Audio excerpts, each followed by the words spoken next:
अरावली में 11 दरारों से थार की धूल पहुंच रही। दिल्ली एनसीआर पर्वतमाला को लेकर एक्सपर्ट्स ने दी चेतावनी। सुप्रीम कोर्ट द्वारा अरावली की नई परिभाषा को मंजूरी मिलने के बाद लोग इसका विरोध कर रहे हैं।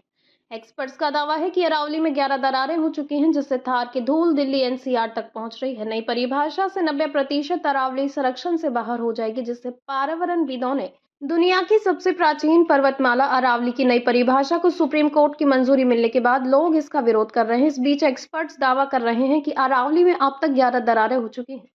इन्हीं दरारों की वजह से थार की धूल दिल्ली एनसीआर तक पहुंच रही है। नई परिभाषा से थार का फैलाव दिल्ली एनसीआर तक होने लगेगा। अरावली को बचाने के लिए पर्यावरण पर काम करने वाली विभिन्न संस्थाओं और एक्टिविस्टों ने भी विरोध दर्ज कर लिया है।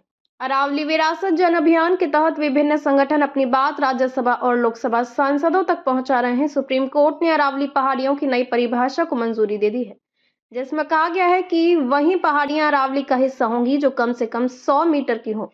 ऐसे में आकलन बता रहे हैं कि 90% अरावली संरक्षण से बाहर हो जाएगी। हरियाणा और गुजरात में पहाड़ियों और भी कम ऊंची हैं।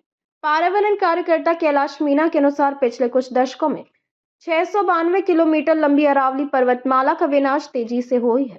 खनन से यहाँ लगभग 12 दरारें खुली हैं। ये दरारें राजस्थान में अजमेर से झुंझुनू और दक्षिण हरियाणा के महेंद्रगढ़ तक फैली हुई है। दरारों से रेगिस्तान की धूल दिल्ली एनसीआर तक पहुंच रही है। इन फैसले के खिलाफ सरकार और अन्य लोगों के तर्क भी सामने आ रहे हैं। केंद्र ने कोर्ट में दावा किया है कि अरावली की नई परिभाषा पूरी तरह वैज्ञानिक आधार पर तय की गई है। इस नई परिभाषा से अरावली के संरक्षण और विकास के बीच संतुलन बताया जा सकेगा। तर्क है कि अरावली के लिए एक स्पष्ट परिभाषा की सख्त जरूरत थी।